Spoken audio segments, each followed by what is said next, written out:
Welcome to the second episode of Maple Minds, where a few ladies from BC are talking about BC politics ahead of the BC election on October 19th. If you aren't registered or if you know anybody who isn't registered, get on that now because we want as many people at the polls as we can.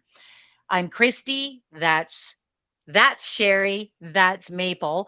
And last week we kicked off our new show with talking about conservatives. We talked about Rustad and Falcon a lot, and you can find that on our YouTube channel. And this week we're talking about NDP. So we wanted to start with talking about the successes that the NDP has had, kind of cleaning up after the other guys were in charge before. And the list of their successes are so much that we have to break it up show by show.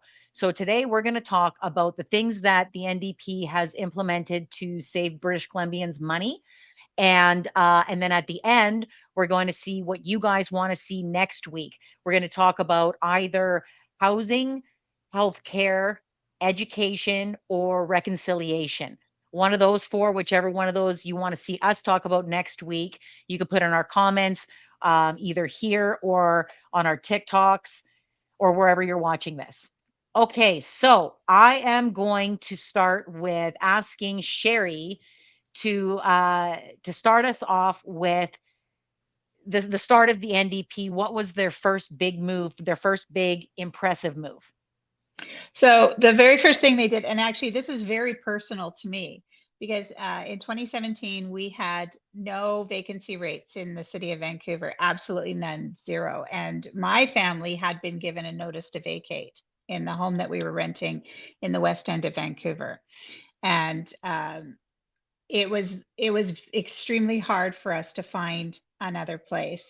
And we had to double our rent in order to do it. And so I contacted the person who was starting up the committee to review the housing policies in British Columbia, Spencer Herbert Chandro, who was the representative for Vancouver West End. And I went and actually had a meeting with him and wrote a letter to just document my own experience of trying to find a place to rent, so that he could take that back to the House of Commons and take it to committee so that they could do a policy report on the problems in the housing market and the rental market at the time, so they could bring in, so they could form policy on how to address things. And one thing about the NDP that was really great is that they actually assessed all the areas before they just started making policy. So they had to go and they had to find out where we were in the housing market. They had to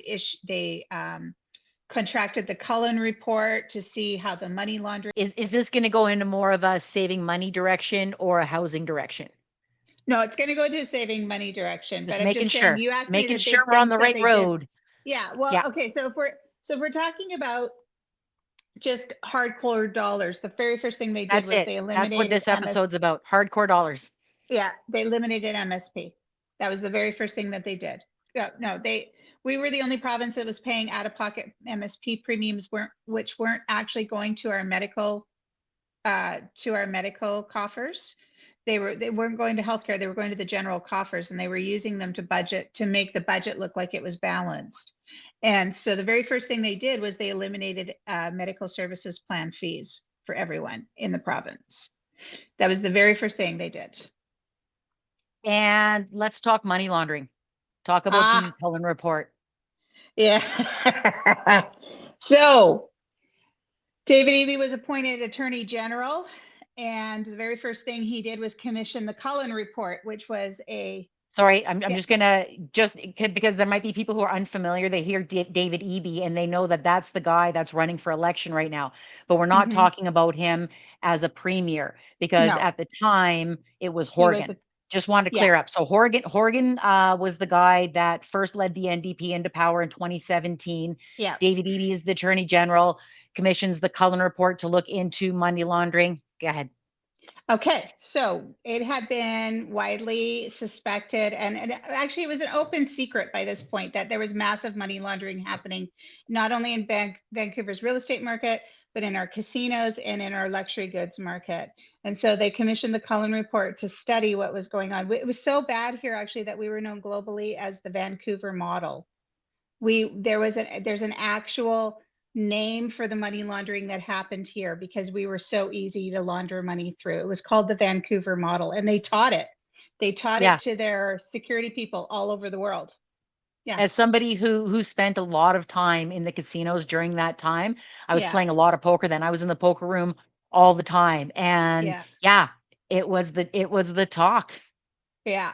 And they would bring in cash, duffel bags of cash into the casino to wash it, while the Yeah. big shark, the big fish played, and they would wash the money through the casinos. So that took Mhm. a while, actually. And while they were doing that, they raised property taxes, they brought in the empty homes tax, and they were attacking the affordability and the availability of housing in the market.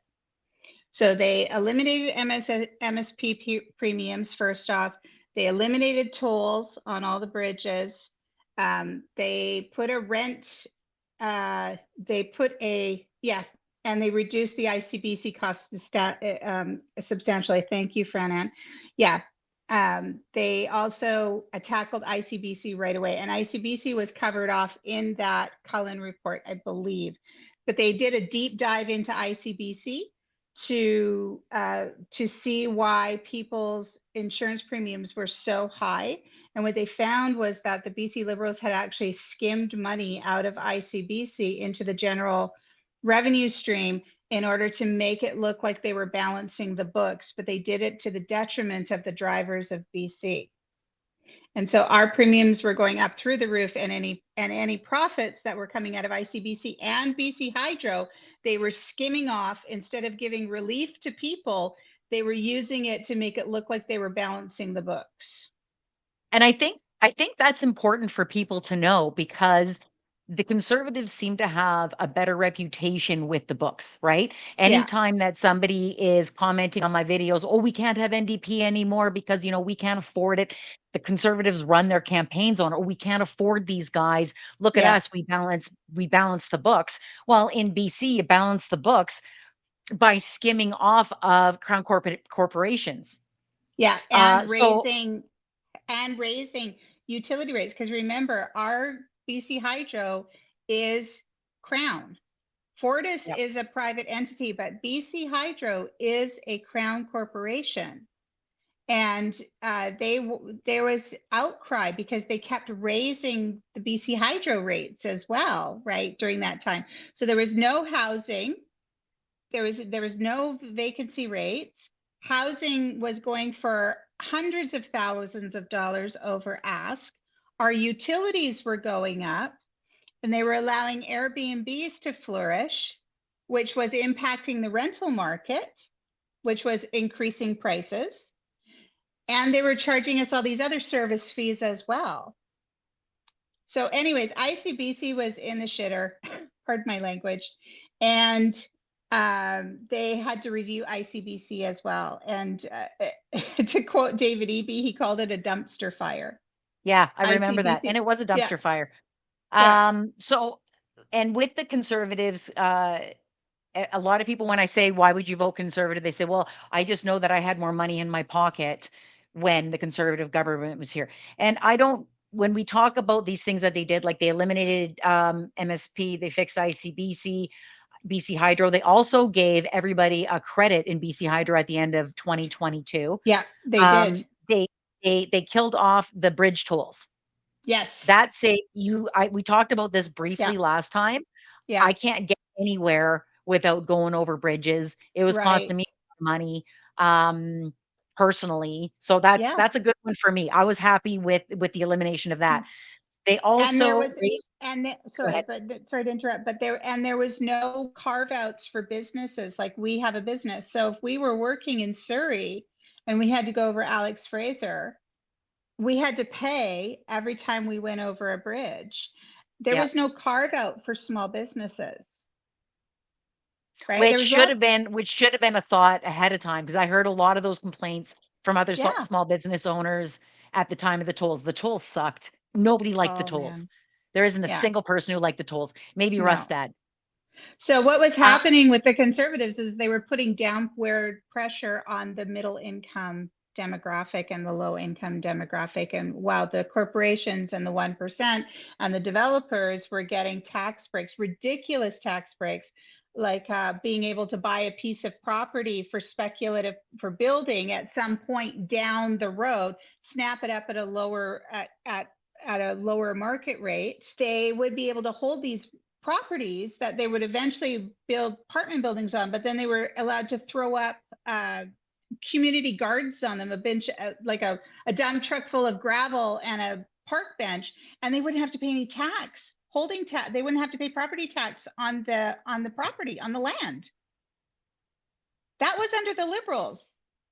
let's focus more on NDP and what Yeah, they've done. So if yeah, they've yeah, eliminated something, instead yeah, of just what the Conservatives did bad, let's try to yeah, keep this in an avenue of what the NDP did well. So if that's yeah. if the NDP changed that, let's phrase it like that instead of sounding like we're talking about Conservatives, because this Sorry. shows about Yes. the NDP. Right. Yeah. Okay. So anyway, so we'll get back to what the NDP did. So they called for the Cullen report. They investigated the money laundering. They slapped an empty home tax in right away. They brought in an empty home tax, which upset everybody, especially in places where I live, like in the Shaughnessy area and Point Grey Road, where there was a bunch of properties that had been snapped up by foreign investors that were being left to sit empty and not being rented. And contributed to driving up prices in the area. They brought in that empty home tax. People were mad, really mad. There was I billboards in my remember. neighborhood. Yeah. But really, you shouldn't. And I remember at the time I said almost every day, because there were so many people complaining about it, and I said it's ridiculous that you have an empty house problem in the same city that you have a homeless problem. Yeah, Doesn't add up. Doesn't add no, up. Okay, no. can we talk So, about minimum wage? Oh, sorry, go ahead. so they I've eliminated the just I have tolls. mine in order and I can't keep track. Oh yeah. They eliminated oil, tolls. They eliminated MSP. They also brought in rent caps. They were amping up to do some other legislation, and then COVID hit. Because remember, they came to power in 2017. It took them almost a year to find out where the province was at because the Conservatives had hid so much. And it was so convoluted how they did their budgeting that it took them almost a year to pull it all apart to get a good picture of where we were at. And then we had I think John Horgan was diagnosed with cancer. And then Yeah, we that's had why you had to step COVID. down. Yeah. And then we had COVID. And so all of our energy went into helping everybody during COVID. And you know, and again, the government stepped up. It gave people money to, it supplemented federal CERB. They had all kinds of subsidies and stuff for people at home. Um, and then we had to go through COVID. And so when people criticize them for not doing enough fast enough, when you look back, by 2018, John Horgan had actually uh, satisfied 75% of his campaign promises. 79. 70, was it 79? 79%, I thought it was 70. 79% of his campaign promises within like the first few months. Yeah, yeah. So anyway, so let's talk about minimum wage. Yeah. Let's talk about minimum wage. So previously they tried a two-tiered minimum wage in this province. They tried a training wage and then the minimum wage, and the training wage was lower by a couple of bucks an hour than the minimum wage. And that was that something similar like they're bringing in Alberta, right? It's just a way to wage suppress. So anyways, they eliminated that because it was not popular. And they've raised the minimum wage 3 times now since they've been in power, after it had not been raised for a decade under Gordon Campbell and Christy Clark. So I have the numbers. Do Okay. you? Yeah. So, yep. So in 2001, when Campbell's government, whether you want to call them conservatives or liberals or United or Socreds, the conservative guys, when they took over in 2001, the minimum Yeah. wage in BC was $8 an hour. It Right. 2011, it was still $8 an hour. He kept it Hmm. completely stagnant for an entire decade. So Yeah. $8 an hour in 2011. Christy Clark comes in 2012, bumps it up to 10.25. Ooh, what a big increase. Yeah. And then another 60 cents 4 years later. So from 2001 to 2016, it increased Yeah. by $2.85. 16 years, $2.85. NDP comes into power in 2017, and it was $11.35 in 2017, and they Yeah. have increased it to $17.40. That's an Yeah. increase of $6.05. That's more than twice the conservative increase in less than half the amount of time. And I want to point That's out too, impressive. it is impressive. And I want to point out too that when they only increased the minimum wage $2, housing costs had already doubled Yeah. during the 2000s. So wages and housing costs were severely divorced by that point. And I think that I'm really excited when we do our housing show, Yeah. because I think we can both agree that way too many people think that this is new, that this problem was just created in the last few years, or maybe even just since COVID. Yeah. They don't realize the history of how we got there. But that's for the housing show. Yeah. I want to Yeah. say another thing about the minimum wage. Not only did they increase the minimum wage by over $6 within their time in power, but they also introduced legislation that it is automatically going to increase every year based on the Within. previous year's rate of inflation. Yeah. Yes, Fran We're Ann. getting Thank you. there. It's on my Yeah. list, Fran. Yeah, but thank you. Thank you. So sorry, Yeah. I don't think that the podcasters can hear. The comment was wage protection for gig workers implemented. So that's for like your Uber drivers, your skip Yeah. the dishes guys. They got wage protection. They said that they created the largest middle class tax reduction in a generation with the elimination of MSP, which we talked about, Yeah. which is your health benefits. If anybody doesn't know what MSP is when we're talking about it, that you're paying for your health benefits, and the creation of the BC family benefit. Yes. So, as a result of the BC family benefit, a family of four earning 60 grand a year will have their provincial taxes reduced by up to 60% compared to Yeah. 2016. It's more than Yeah. half, man. Yeah. And starting of July this year, more than 340,000 low to middle income families will receive the BC benefit bonus, which boosts them up to $445 over the next year. Yeah. Yeah. And let's see. So starting in July 2024, yeah, that's the 340,000 low to middle income families will receive the BC family benefit bonus. They also froze utilities, they capped rent, and they lowered insurance fees right away. Oh yeah, reduced childcare fees. Even though we didn't have $10 a day daycare here yet, they were able to lower childcare fees for children under 6. And this is really important because I remember when my kids were little, one of the main driving factors to me staying home, and I just did a video on TikTok about this last week, was that the cost for just one child in diapers in daycare was more than what I would have been able to make as a Yeah. worker. And so I it's hear so many people talk about that. Yep. yeah. Yeah. And so I had to stay home because I had 3 kids, right? We had 3 kids and they were all close together. They were all within 5 years of each other, and it was going to cost me $1,500 per kid per month. And then if one was in diapers or not potty trained, it was more. It was like 2,000 or 2,500 a month. And I just said, I couldn't afford to go to work.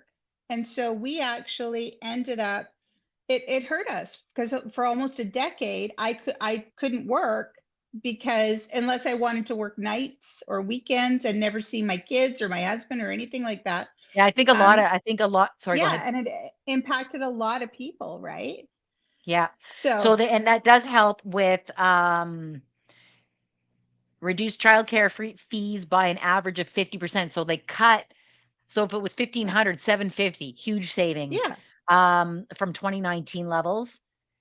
And since summer of 2022, They've provided $2.4 billion in cost of living benefits. So we've already talked about those, Yeah. like the BC affordability credits, increase in BC family benefits, ICBC and BC hydro rebates and credits, Yeah. and the enhanced school affordability fund. Yeah. I'm not familiar with that one. Are you? The enhanced affordability, No, uh, the school affordability fund. yeah, okay. So this is another thing, right? Um, in schools, I don't know if you guys had kids in schools in the 2000s, the parents paid for the playgrounds.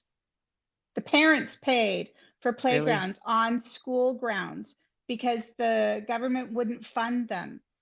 I That's was crazy. involved with that. We the parents had paid for the playground that's now at my kids' old elementary school. Now they cut all the teachers too, like they cut the class sizes, they cut the teachers, they cut the after school care, they made massive cuts to education. So people lost their jobs, like teachers could get work here in BC, right? So that also impacts as well. Um, and yeah, and we had to pay for everything out of school, out of pocket. Like PACs either had to raise the money or parents had to cough up the money for everything extracurricular at school. Even things like I pay $85 this year for school fees for my kid, which is less than what they were before. And that's just basic paper, pencils, all that kind of stuff. But they had put the squeeze on families by underfunding the school districts and then telling them they weren't allowed to run deficits in order to fund the schools properly. And so the parents had to pay for that. We don't have to pay for that now, like as much as it was, right? Still happens. A very basic playground is included, but a lot of the rest of the equipment is PAC fundraising. We had to pay for the whole thing, Jennifer. We had to pay for the whole thing. And we had to make sure that all the funding was there. I think it was like $15,000, $20,000 it cost us, Wow. the parents. Yeah. So Our kids anyways, were back, in private school. I had no idea. yeah, Okay, so and we will talk about that a lot more when we do our education yeah, episode. I remember when Rob Fleming was that the was, Minister of Education, that was one of the first things that he addressed. yeah, they stopped having parents pay for the playgrounds. That's ridiculous Keeping more because, money in parents' pockets. Yep. yeah, exactly. Okay, so So, now moving on to people who aren't going to be parents. yeah, They made prescription birth control free for everyone in BC, saving yes. individuals up to $10,000 over a lifetime. I don't think that's a campaign point to turn any conservatives. I don't think that they believe that it should be free, but if it's saving people money, I believe that it's a win.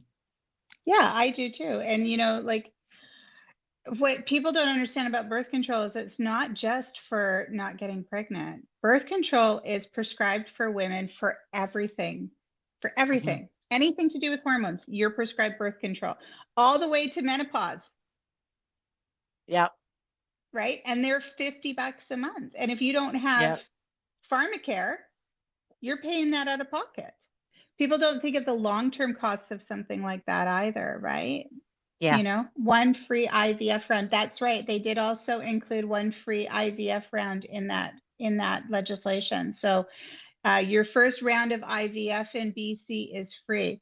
Another thing that saves people money and they don't know about it is Plan G.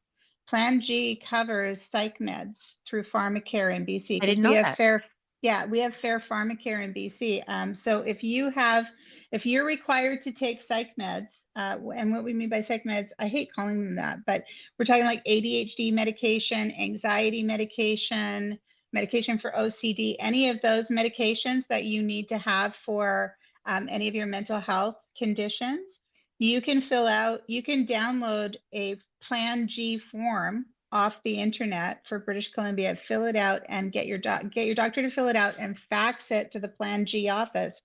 And you do that every year and they'll cover your psych meds. Wow, Yeah. that's good to know. Yeah. So that's another way that saves people money because for my family, all three kids and my husband all require ADHD medication, which is $130 a month, $140 a month, Wow. and it's covered through the Each? government. Yeah, each. Ooh. Yeah. Did we cover the renter's tax credit? No, and that I'm not very familiar with because we don't ever qualify for that tax credit because we are just above that. But it's something that's been promised it was promised in 2017 and they didn't deliver it right away. But they have been, they knew it and they got a lot of pressure for not bringing it in like they said they were going to. And Yeah, so they did, even though they hit 79% of their other promises, people yeah. focus on the ones that you've missed. Yeah, Yeah. exactly. Well, and I think that that one was a big one for renters, and it was the reason why a lot of renters voted NDP in 2017 originally, NDP and Green, was because people were fed up with their rent and they were fed up with how much they were paying on just to get into a place, right? And then they were fed up with how much rent was costing because they were going up through the roof at that time. So, but yes, there's a renters fund. There's also an emergency fund now. If you can't pay your utilities or you can't pay your rent, it's administered through BC Hydro and the City of Vancouver. In the City of Vancouver, there's a emergency fund that you can access if you're having trouble paying your rent, which was not available before. There's also the property tax grant. I'm not that familiar with that legislation myself. Somebody had asked about it in the comment section there. So there is the rent credit. You can get that as long as you have it's means tested though. And you know, that's one of the things I have a criticism about for all parties across is the means testing. A lot of people, the means for, because we didn't qualify for a lot of things, but it's just because we were just like $100 over. It doesn't mean that we weren't living below poverty level. It just meant that we were just $100 or $200 over the means testing. And it was very frustrating. It's very frustrating when Yeah. you have a family, right? Like a small family, a young family, and you're having a hard time making ends meet and you're just above that means testing. It doesn't feel, it's hard. It's really hard because so it's out of your reach then. And I Yeah. know that they do it because wealthy people don't like to fund those programs and they want to, and there's this real, it's a systemic thing. We can talk about that another time. But there's this thing where we're afraid of giving money to people who don't need it. Yep. And But that's not this show, man. no, If you get me started on it, I'll talk for 3 hours straight about it, but that's not this show. no, Next, but we're it, talking about my favorite. I've been looking forward to this part for a whole half an hour. Okay. I've yeah, been waiting to bring this up. yeah, Increase the climate action tax action, credit yeah, by 70% yeah, compared to 2017. yeah, So BC has a different, we're not on, don't no, believe Pierre Poilievre when he says that BC needs to be part of the tax stuff. We're not part of the federal thing. Pierre can't change our carbon tax rebates if he wanted to, because no, they're not, it's like asking the soccer coach to talk to the football players, yeah, not his job. So yeah. BC has a separate one. And when the NDP came in, they increased the tax credit by 70%. And again, it's if you qualify, Yeah. if you're under a certain income level, which I believe are set too low anyways. Mm-hmm. Uh, but also conversation Another for another day. I keep conversation. pointing to you over here. I'm not used to my camera being backwards. I'm not used to It's it. confusing, isn't it? It's Yeah. super confusing. Well, and the other thing too that I want to bring up about the climate change tax credit and the climate change program in particular in British Columbia, nobody complained about. We've had the we've had the carbon tax here since 2008. Yeah. Nobody's complained about the carbon tax in Hold BC on. until about a year ago. What party was in power in 2008 that implemented the carbon tax in British Columbia? Gee, I don't know. Was it a conservative party? Oh yeah, they called themselves the Liberals at the time, but they're conservatives. If you're not sure what I'm talking about, please Yeah. go watch last week's episode. Yeah, I was Yeah. looking forward to that for half an hour, man. And our two favorite politicians, John Rustad and Kevin Falcone, when they were asked if they wanted to ratify that legislation, they both shot those hands up and said, "Yes, Yeah, yeah, we yeah. agree." And now all of a sudden, a year like now, in the last year, it's become a problem, and nobody bitched about that carbon tax Not until before. Pierre made it his campaign. Yeah, As soon as Poilievre made it his campaign and grabbed some apples and started touring the country doing it, and he came into our province, like I think he did the same thing in Quebec, which is yeah, also ridiculous because Quebec is also not on the federal carbon tax yeah, program. He's yeah, counting on Canadians to be dumb. Anyways, yeah, all right, and moving on. We talked about the hydro rebate, yeah, transit.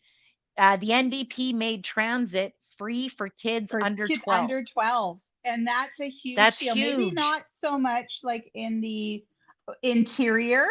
And I think that that's what this election is coming down to is interior versus lower mainland. I hear a Oh, lot from people in the interior that they're really pissed off about a lot of things up in the interior. And when you yeah. say to them, well, actually those this is what they've been able to do, their immediate reaction is, well, you live in the city, or Yeah. yeah, there's more to BC than just Dude, Vancouver, yeah, I right? know. When I was spying on the Freedom Convoy, and by Yeah, spying I mean listening in to their what was that app that they talked on? It was like a Discord, CB, no, not Discord. Discord, It is one where you can Telegraph. hear them talking to each other. It's Oh, like a I don't know. CB radio app. I can't remember what it Yeah, was called, but I would listen in on their conversations and I would watch them on their live streams. And by like day 3, I said, this isn't about vaccines or mandates. It's not even about politics. Like the fight is rural versus city. Like yeah, they hated city people. I can't yeah. even tell you how they talked about city people. Oh, I It know. was I'd never paid attention to Yeah, their concerns before too, honestly, because they weren't mine. And yeah, there is a very different and bringing this back to BC, there is a very different need if you're living in somewhere rural up north yeah, than if you're in. I can walk. I have 35 restaurants that I can walk to within yeah, 15 minutes. It's a yeah, lot different. I have a lot more convenience. Anyways, yeah. But the thing I about think the transit's the transit win. is really, really important because for the kids in the city of Vancouver, transit is their bus, their school bus. Yeah. My kids, I had 3 kids who were going to school every day, round trip. So I had to put out for bus passes every month for 3 kids, was over $400, including myself. Oh, thank you, Oscar. It's Zello. Hey, It Oscar. was bugging me. Oh, it was bugging me. Thank you. Thank you, Oscar. Zello. It was Zello. Thank you. But not having to pay for your kids to ride to school on transit under 12 is huge because there are a ton of kids that live in the West End and have to bus out for school. Yeah. And like That's I that's said, the that's same in every city, though. It's not just a West yeah, End thing. yeah. Um, yeah, my And they my don't granddaughter use takes a bus to school, and yeah, it's and my but they she's don't like use 6. school Yeah, buses, right? We use transit buses because that's cheaper actually than school buses. They wouldn't, and so like that saves somebody with 2 kids, that saves them at least, what, $200-300 a month. So that's another $200 or $300 a month in their pocket yeah. that they wouldn't have to put out otherwise, That's an right? interesting point because on their website, it says that making transit free for kids saves families up to $700 per year. And I remember thinking, I think that's lowballing. I It think is. if you, especially if you have more than one kid Yeah. who's taken transit, that's a lowball number. Increased senior supplement for the first time since 1987, which The supported way 80,000 seniors. the way we treat seniors The in way this we treat country. seniors is deplorable. I would love Yeah. to do another show about that. Yeah. Just about that. But at least they Anyways, came to the table with something. And yeah, people will scream, "Oh, it's not enough," and they'll be mad that it's not enough, and it's like, but at least it's something. It's a start, right? yeah, As opposed to the last decade where you got nothing, yeah. right? It's still not 1987, enough. man. Yeah. So anyway, so seniors were taken care of more.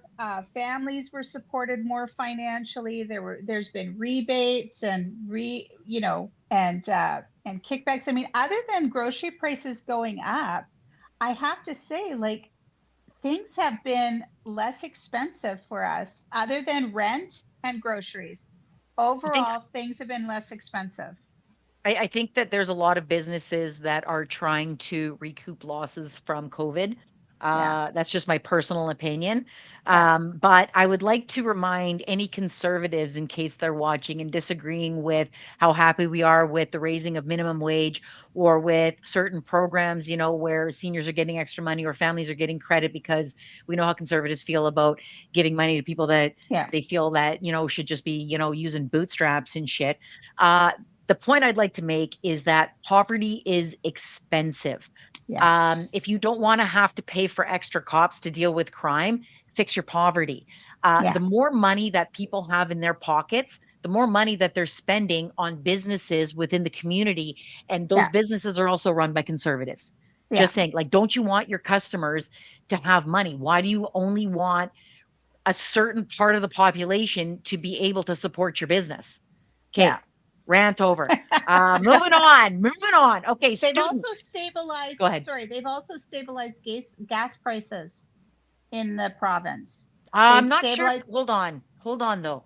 I believe that gas prices are stabilized in most provinces though. Is that something that we can give them credit for? yeah, because they actually have they reduced the tax, and they made a commitment to really drill down on making gas prices stable and more affordable. Because remember, we had highs of like 210 a liter, Oh, I made videos. Yeah, I 220 believe a I started them liter. out with holy fucking shit. Yeah. Thank you, Mary. Mary says Christy hit it right on the. Yeah. Yeah. Thank you, Mary. Okay, All so right. let's move on to students. Moving on to students, they eliminated interest on British Columbia student loans, helping to ensure students who have to borrow their education don't end up paying more than those who don't. To be honest with you, you know what would impress me? Free post-secondary education Yeah, like you got Australia it. or France. Uh, Yeah, you can't see honestly, my so hand here. There we go. yeah, Clapping. my granddaughter goes to a francophone school Yeah, just so that she'll be ready to go, because we're already planning when she's 18, we're going to ship her off to France so that she can have a free education instead yeah, of saving up money to send her here. yeah. Well, Anyways, I've got three heading into university right now, and my stance on this is that if your quality of life is dependent upon a post-secondary education, then that post-secondary education should be free. Mm-hmm. I agree. And I also think that if you have to pay for the post-secondary education, the person providing the post-secondary education should be very transparent with what your ROI is going to be. I'm all Yeah, about ROI, right? Return on investment. If I'm yeah, paying a dollar, what am I getting for that dollar? If you're yeah, paying $40,000 for an education for a job that's gonna pay you $60,000 a year, it's not worth it. Do the no, math. It's no, not worth it. no, And if you're paying $40,000 for an education to come out of it, and you're competing with a ridiculous amount of people for a small amount of jobs, and yeah, you're going to end up just going to be a cashier at the superstore instead, yeah, it's not worth it. no, Okay, rant no. over. You might have to control those. I might get carried away. I'm sorry. And we have a time limit. Okay, I'm sorry. I'm sorry. Um, all right. So, also starting August of last year, weekly student loan maximums would be increased from 110 to Yeah, $220 a week. yeah. Because they couldn't Eh, afford, because that's what they're allowed to draw that amount out of their loan for living expenses. And so they increase the amount of living expenses they're allowed to draw every week. which means more money being spent in other businesses. Nothing is No, free. Who is paying for education? hopefully, Uh, Galen okay. Weston and Jimmy Pattison and Chip Wilson. Hopefully. Yeah. So, Oscar, I'll let you know whenever we do our education episode. We're going to do an entire episode about what the NDP has done in regards to education. Yeah. But what I would say for any taxpayer education, I'm going to say that the return on investment is having a smart society. I think that if you don't have an educated society, if you have an uneducated society, you have a vulnerable society, vulnerable to Yeah. bullshit. Yeah. But we will rant more on the education episode. And Oscar, I'm going to let you know when it is. Yeah. Okay, took action to lower drug costs by making record investments in fair pharmacare. Yeah. Yeah, we have our own we have a standalone pharmacare program in British Columbia. I don't know, a lot of people don't know that, and a lot of people across Canada don't know that. Yeah, And so like that Plan G I was telling you about, that is part of pharmacare in British Columbia. Now, for somebody like me that pays $130 a month for Vyvanse for my kids, times 4, I was paying like it was times 4. That's huge amounts of savings every month because we don't have extended health, yeah, right? And so people like us, and that's the other thing about Vancouver is that people don't understand is that there's a shit ton of gig workers and hospitality workers that have no union and yeah, no extended health, right? They have just the basic universal health. They have no dental. They yeah. have nothing, right? And so all of these programs really help people like that. Hmm. Yeah, there's too many people who believe that, you're just going to have those kind of benefits through your job without even realizing how Yeah, many employers don't offer that no, no. And for a or small only business, offer it to a portion of their teams. Yeah. yeah, Or yeah, exactly. or they take advantage of workers that way by, like they have full-time benefits, but they make you part-time with full-time hours. Yes, Yeah. yes, Yeah. yeah, All right, yeah. here's our 15-minute warning. Okay. It goes fast, eh? It Yeah. does Um, go fast. Well, but we'll keep we like to talk, right? that's what happens when you get women together. I mean, we could make this a 10-hour show without even trying hard. Uh, okay, so expanded rental assistance for low income families and seniors. I think we talked about that. Yeah. Here's another one I really like. Introduced tougher rules on check cashing fees and Yes. payday loan businesses to Yes, better because protect consumers. Those guys are fucking vultures, man. I've actually, when I was younger and I was living on my own and I was paying, $650 a month to rent a 1 bedroom, um, I was only making $30,000 a year, and I'm not great with money sometimes, and I would go to those check cashing places. Getting out of that is extremely difficult. Hmm. Extremely difficult. Once you start using them, Yeah. it's Yeah. very hard to stop using them. But that's what they count on, repeat customers. Yeah, The best key to success in any business is repeat customers.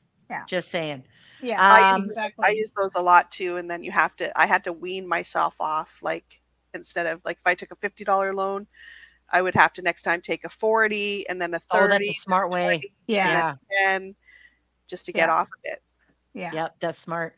yeah. Here's another one of my favorites, made live event ticket sales fairer. Yes. What they did, are you familiar with this? Yeah, I am. Yeah. That's to do with the Ticketmaster, right? I don't know all the ins and outs, but I know how freaking expensive and how many fees are attached to trying to get concert tickets in Vancouver. So as somebody who goes to a ton of concerts, Yeah. it was a big frustration. You don't even understand what my friends and I would do before the release of tickets. Like there was group messages, there was going to the Yeah. best spot of Wi-Fi in my neighborhood, there Yeah. was getting on that site the very second that it opened, and then being frustrated that all the fucking bots took everything. So what the government did was they eliminated ticket bots and mass buying software so Yeah. that it's fair. So I'm only competing with other people to go and see the show instead of an unfair advantage for for some rich guy who's just going to make more money off of it. Yeah. Yeah. I remember trying to get tickets for Beck in Burnaby at the outdoor venue in Burnaby there at Deer Lake Park. Deer Lake, I love going to Deer Lake. I saw this Jack White there too. I saw Excellent Jack show. White there too. I Did bet we you were at the really? same show. We were probably at the same show. We were probably at the same show. because Do you we ever go took. to see the symphony there? No, I never have. I You never you have. have to. It's awesome. It, I got to yeah, tell you, I dragged my husband out, and this isn't his gig, but then they played Star Wars at the end, and oh it made the wow, entire experience worth it for him. You should have seen this yeah. man's face light up. But I can remember trying to get tickets for Beck, and I was serving hot lunch that day in my kids' elementary school, and I was telling all the girls like I've got to be on my phone as soon as I was checking my Yep. phone like every second, waiting for the announcement. And you're right, it was so hard to get tickets before that, so hard. I I remember being at work and telling my guys, "Hey, listen, I'm checking out. You guys got to look after everything. I'm completely unavailable for this time, and it's just because Yeah, I'm looking for a concert ticket." yeah. A Yep. fun Maple fact: I've never been to a concert in my life. Are No, you serious? Oh, I don't go That's to on a my ton of bucket them. list. I don't go to a ton of them, but I've been to. I go to them all the time. I would All the love time. to. I don't have the money for it, so. But Sorry, yeah, I I've didn't mean been to to. see. Yeah, we should That's okay. probably. But you know what though? Here's the thing. Here's the thing. It's what I choose to spend my money on. I don't Yeah, have Yeah, like a big, huge, look yeah, how much money I have house. I yeah, have a very, very, yeah. very tiny. I have the same my same starter house that I bought in 1999. yeah. So that I can spend my money on traveling Absolutely. and concerts because for me, it's not, and I don't have designer clothes. I don't have Yeah. expensive shoes. I have experiences.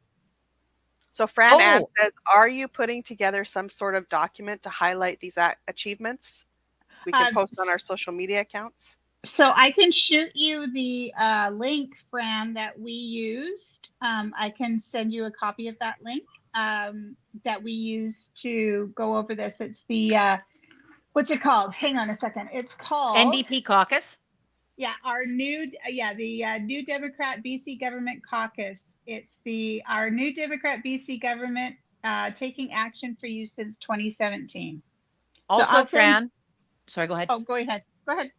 So Sherry will send you the link, Fran, but also is Fran on TikTok at all? Yeah. Okay.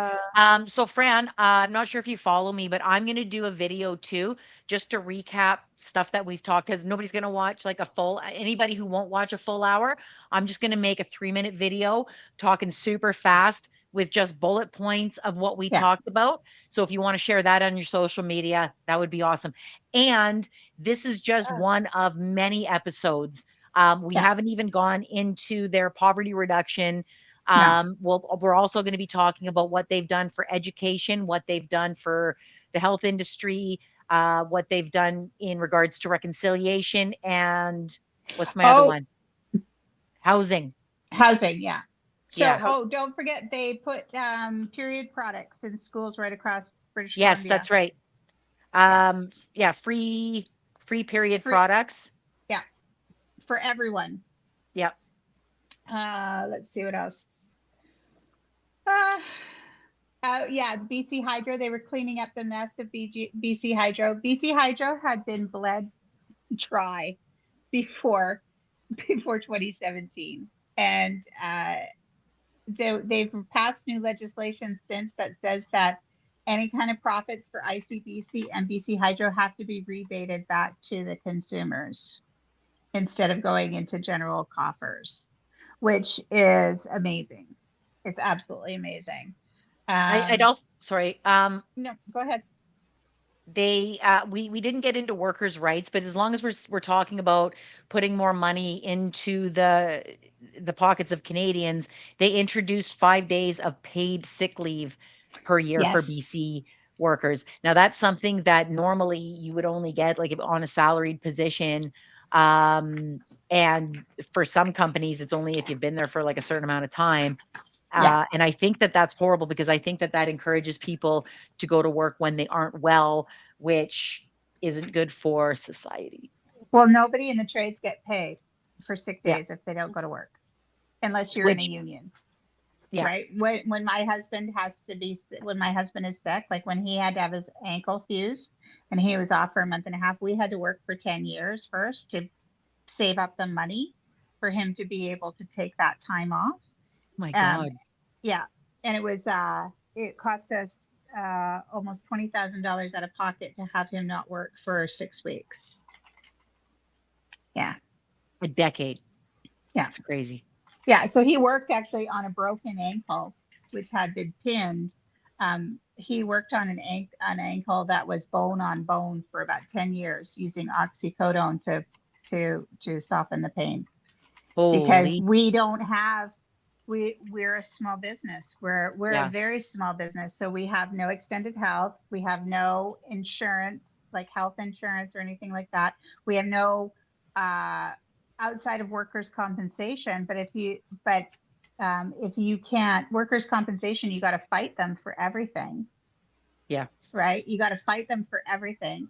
And they don't cover lost wages in any meaningful way. And it actually costs more for a small business owner to go through workers' comp for Yep. wage replacement than it does to just uh, work. Or like you can't make enough to survive off of workers' comp is what I'm trying to say. If you're injured, it's horrible. Mm-hmm. So, but they did some. We can talk about that when we get to the workers portion too. So, but overall, like as somebody who was raising kids through all of this, I have to say that like life today is better. Like it's less expensive when it comes to things that are government controlled. Like I'm not talking like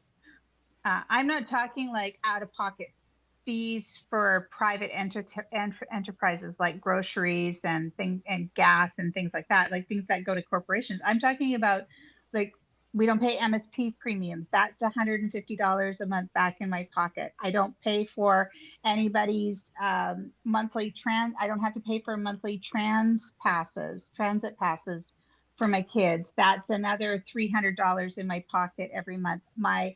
For people who have children with childcare costs, those went down. That's hundreds of dollars in pockets every year. Um, so and toll bridges, not having to pay for tolls if you have to cross a toll bridge every day to go to work. That's hundreds of dollars in people's Mm-hmm. pockets, right? And in the comments that I'm getting, on TikTok and on X, when I make a comment about the election, "Oh, we can't afford to keep the BC NDP." Like, are you blind? Go look at Yeah. housing right now. Look how everything is more Yeah. expensive now. That's because of the NDPs. No, it isn't. The NDP, we've just given a lot of solid reasons. And like I said, I'm going to recap it in a TikTok, Yeah. hopefully today. Um, Sorry, I just got a message. We've given a lot of solid examples of how they've put money back into our pockets. Yeah. So I think that a lot of the things that they're complaining about are longer problems that were caused by a different government. Let me just check my text. Yeah. So I've done TikToks on the tent cities in BC. They go back to the 70s. I've done Yep. lots of TikToks on the downtown east side. Mm-hmm. That's a systemic problem that goes back to the 90s. Yeah. Housing issues go back to the 90s Yep. when we union busted in BC, when back to the 80s when conservatives busted unions. A lot of the trades unions were busted back in the 80s, and then wages divorced from housing. And then we allowed bad practices in our housing market. You Yep. know, So the anyway, correction I got when I got my text yeah. was that BC has had payday loan legislation since 2009. It Hmm. was just they just added to it in 2019. So the Okay. NDP doesn't get all the credit. No. And thank you very much to the person who Yes. texted me. So because I don't want to, if I'm wrong, you got to Yeah. tell Well, me. that's it, Yeah. right? We're not political science uh degree We're just holders. We're average people. just BC women who like to talk about this stuff. So Yes. Yeah. thank you very much. Yeah. Okay, so we got 3 minutes left, so we're gonna wrap up. But first, Maple, did you want to talk about the September 20th? Yeah, I just wanted to remind everybody to go to 1 Million Voices for Inclusion on Facebook and join it so that we can organize counter protests across Canada against the 1 Million March for Children, which is an anti-2S LGBTQIA plus movement. Hmm. Yeah. So if Yeah. everybody could go there and sign up and help organize. We need as many allies as possible. We need the 2S LGBTQIA plus community. We need everybody on board. So I know for my neighborhood, not to interrupt you, Polly, but You in didn't. my It's good. neighborhood, it's at the art gallery on the Yeah, 20th at 8 a.m. in Victoria. It's in Victoria. It's at the legislative grounds, and it'll be starting at 8 a.m. as well. Okay. I'll put it in the group chat. We can see who can go. Yeah. Yeah. Yeah. Yeah. All right. So I think that's a good. I think the last thing I just want to say is that despite my hatred for Christy Clark, I'm not being I'm not being hyper I'm not being hyperbolic when I say that I kept more money in my pocket, and until COVID derailed us, uh, things were going pretty good in BC, and they're still going good. And when we get into things like the housing legislation, and I saw some very promising figures in August about housing. Our housing markets are softening, which is absolutely fantastic. Um, Life is better. It's just better, And And we only talked about one little part of what's yeah, better, and that's the wallets. So next week we're going to talk about again successes of the NDP, things that they've done since coming into power in yeah, 2017, and we're going to talk about either we want all of you guys to vote, either comment on our videos or on the YouTube send us or a on the DM. Facebook page or send us a DM, and we have a group chat going and we'll compare all of our votes. So the choices to talk about for next week are either, and whatever doesn't get chosen, we'll keep doing this until the election. So these are the topics we want to still cover is education, healthcare, reconciliation, Yeah, or housing. So yeah, out of the four of those, which one do you want to see us talk about next week? And that's what we will talk about on Tuesday. We'll announce it ahead of time, yeah. especially if it's education, so I can let Oscar know.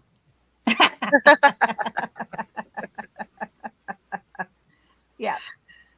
So And sounds don't good to forget to me. check out the Million Voices for Inclusion Yeah, Right. on Facebook page. Facebook. Yeah, Yeah, Facebook page, Million Voices for Inclusion. One, Uh, one, 1 million 1 voices million. for inclusion. That's okay. It's yeah, hard. I keep getting them mixed It's a up too. lot. Yeah, I yeah. keep getting the two mixed up. yeah. All right. So it looks All like right. we're at an hour. Great Thank chat, you ladies. so much, Thank Mary. you, Thank you Mary for Ellen. everybody who commented too and Yes, texted thanks for me. joining us. And we will, I hate saying see you next Tuesday because it sounds like I'm saying a bad word. Uh, but I will see you guys Next week. next week on the same day at the same time. Yes. All right. Bye, everyone. All right. Thank you again. I'll see you guys next Tuesday.